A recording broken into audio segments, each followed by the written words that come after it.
Recently on Twitter and YouTube, there has been discourse surrounding the topic of individualism versus collectivism. A libertarian Twitter account called Rothmus posted this absolutely awful meme, which you can see on the left side of the screen. Shortly after this, the popular Blaze TV commentator Orrin McIntyre posted a video to YouTube outlining why he believes individualism versus collectivism is a stupid binary. I do not agree with either man's take. The libertarian does not realize that in a world of competing collectives, individualism is suicide. Organized groups will always step on lone individuals, and there is nothing noble about being a doormat. Moreover, 3 of the concepts which he depicts as heads of the Hydra are actually desirable, thus we can discard this absolutely stupid meme.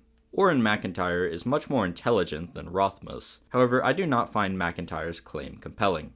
McIntyre's video description reads, "Individualism versus collectivism is a false binary. Lower order organic identities, such as family, faith, and community, have repeatedly proven to be the only effective forces against the imposition of top-down despotism. The true battle is not between individualism and collectivism, but between ordered liberty and disordered tyranny." The first problem with this thesis lies in the fact that individualism versus collectivism is not a meaningless distinction. Individualism versus collectivism is merely another way of saying self-oriented versus group-oriented. Individualism argues that a person should prioritize his or her own desires above that of an external group or higher idea. On the contrary, collectivism states that the needs of the group supersede an individual person's desires, and therefore, a singular person is obligated to prioritize the group above him or herself. These 2 perspectives are mutually exclusive, meaning that a person cannot hold both views at the same time. Thus, the distinction of individualism versus collectivism is perfectly valid, and is not a false binary as McIntyre claims. McIntyre's second premise is that lower-order organic identities, such as family, faith, and community, are the only effective measures against top-down despotism.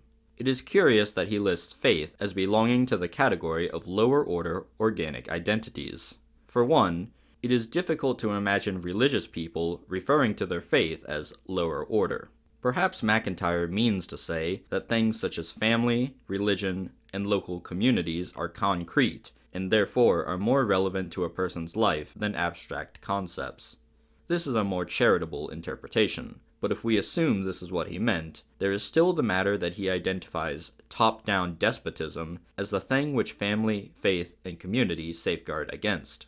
From a rightist perspective, it must be said that until 1945, the European right has always supported a hierarchical, top-down structuring of society.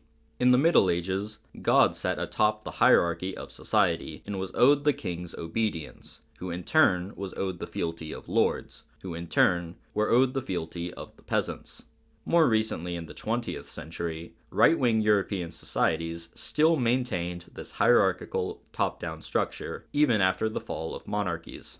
The German Führer and the Italian Duce ruled their respective nations, and the people owed them loyalty. As for the matter of despotism, it must be pointed out that the word despot is nothing but a label to be applied to heads of state that a person does not like.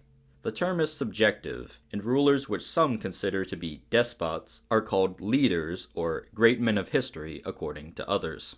Even if agreement is reached on whether a particular ruler was a despot, such agreement has little bearing on whether or not individualism versus collectivism is a false binary, which is the point McIntyre is trying to prove. McIntyre's third premise is that the true battle lies not between individualism and collectivism, but between ordered liberty and disordered tyranny. Order is certainly a right-wing value, and its opposite, chaos, is a left-wing one.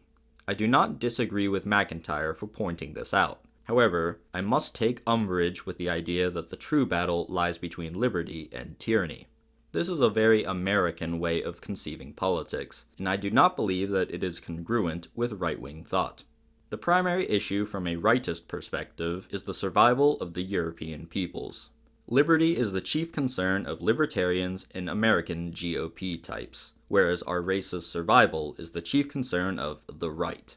Something is not tyranny because it infringes upon liberty. It is tyranny if it jeopardizes our people's existence. Laws against miscegenation, for example, violate the principle of liberty, but are necessary to ensure the existence of all peoples, including but not limited to Europeans. To be fair, MacIntyre does qualify his dichotomy by saying ordered liberty, and laws against miscegenation may fall under MacIntyre's definition. With that said, it must be pointed out that prioritizing liberty above all sets up a slippery slope, which has been a disaster for founding stock Americans. Returning now to the topic of collectivism, one common take that is frequently parroted on Twitter is that collectivism is inherently Marxist.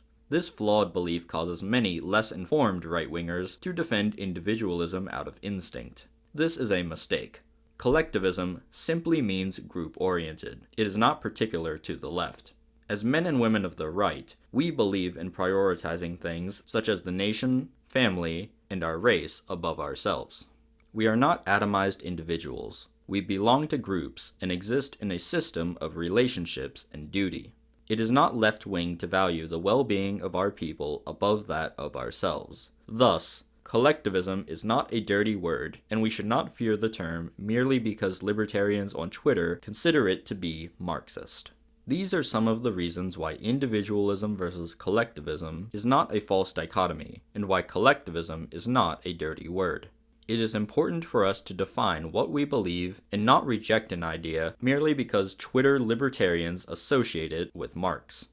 We must know our own history and our own intellectual tradition. Otherwise, we are in a situation where we call 20th century right-wing leaders despots and ignore that they were heroes for our people.